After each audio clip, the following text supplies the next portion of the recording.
So, good afternoon, ladies and gentlemen. On behalf of Kevin, Tracy, Julie and myself, we would like to welcome you all and thank you for coming to this special occasion to celebrate the marriage of Danny and Faye. At least I got their names right.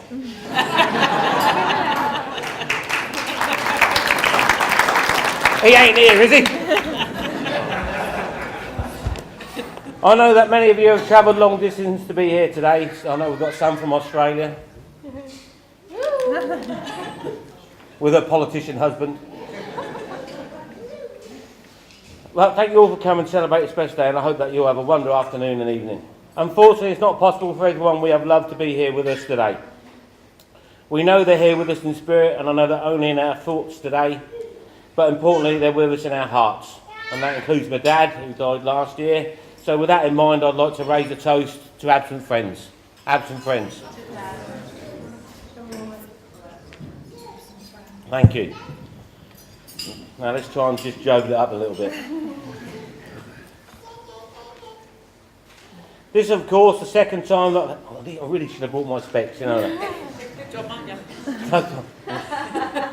No, I'll see what you read. This, of course, is the second time I've had the honour of walking a daughter down the aisle, and each time it's been a magical, if not, tinged with a little sadness. Magical because I felt like a king escorting his princess into the next part of her life, and a little sad because she'd no longer be my little princess, now be fully committed to another man. I am truly blessed not to have one but two wonderful daughters, both of whom I am immensely proud of. On the 19th of March 1988, I held Faye in my arms for the very first time, and I was speechless at how beautiful she looked, and the same thing happened again today. Faye, you have been a perfect daughter. Don't cry because you make me cry. And I will cherish forever the memories of watching you grow from a baby to a woman that is as beautiful on the inside as she is on the outside. I must admit that I'm the proudest dad in the world to have accompanied Faye today, and I think, look here, she looks absolutely stunning. Yeah. And anyone who doesn't see me later. I'm ad-libbing as well, aren't I? It's been a worry. I'm on a roll. Don't worry, you're next. Faye, when you and I shared that little glance at one another as we wait to start our walk down the aisle, that will be a moment I remember and cherish always. This is where I'm supposed to say a few embarrassing things about her when she was younger, but she probably knows more about the gossip about me than I know about her, so I've called a truce. Suffice to say that Julie and I are both very proud of how she looks today and how she has grown up, and are both delighted that she has found someone that she absolutely loves and cares for so much. Faye has been a wonderful daughter to Julie and myself, and at this point in our parting with another's keeping, we thank her for all the 25 unbroken years of joy that she has given us. I know that she is 27, but I don't count the first 2 years because there's nothing joyful about changing her name. She looks gorgeous, but it doesn't seem all that very long ago that she was crawling around the house on her knees, throwing her little tantrums and wetting herself. Just a typical teenager.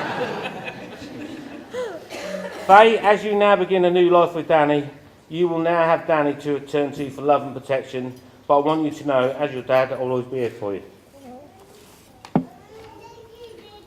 Got to take the time, man. I remember... You didn't cry at mine. Sorry? You didn't cry at mine. I was happy as Larry when you went. I was worried when you thought you was coming back. Thanks, Andy. I remember before he proposed, Danny came round to ask for Faye's hand. A very old-fashioned idea these days, but as he said at the time, he wanted to do things right. And that shows what he's like. A fine young man. That night, Danny came round to ask he reduced both Julie and myself to tears with his intentions and his obvious love for Faye. I knew from that day how much he felt and loved Faye and what she means to him. Marriage is the meeting of two minds and of two hearts and of two souls. It's clear that Danny and Faye are a perfect example of this. Julie and I have been looking forward to this day for a very long time. Not because we want to hand over responsibility of our daughter, but because she is a proud day for us to see Faye so happy and in love. I'm proud to give my daughter away today, but to be quite honest, after this wedding, she's the only thing I have left.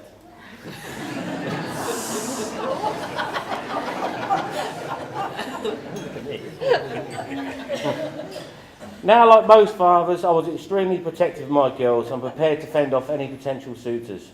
I took the view that no man would be good enough for my daughter and would gladly take an instant dislike to anyone that tried to take them away from me. And with that welcoming atmosphere and open-mindedness in mind, I was first introduced to Danny.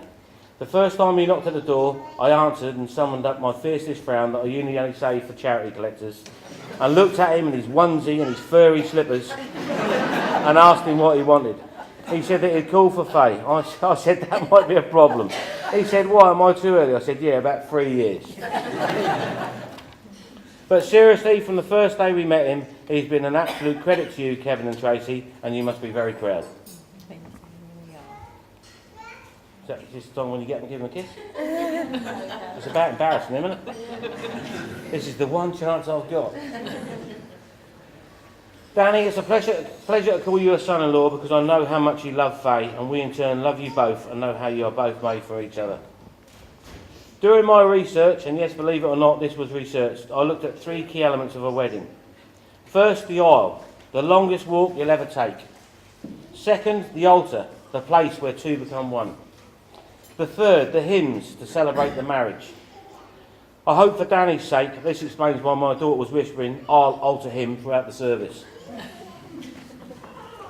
That was nearly a joke.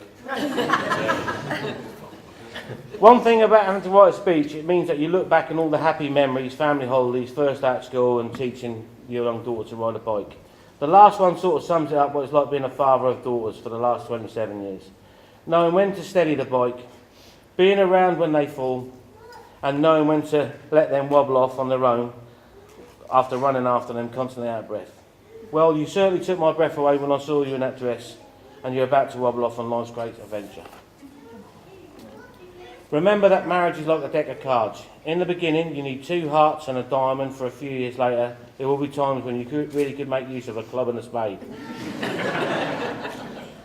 Seriously, with all the pressures of modern life, it's easy to forget what is really important. I would urge you to make time for each other and make time for your marriage. At the end of the day, there's only one thing that matters. Keeping things fresh and give each other surprises. Try not to take each other for granted and don't dwell on the negatives. Remember that you chose each other because of the things you liked, not the things you don't. Success in marriage is not about finding the person you can live with, it's about finding the person you can't live without. If I can give you one bit of advice that helped me in 30 years of marriage, it's the following.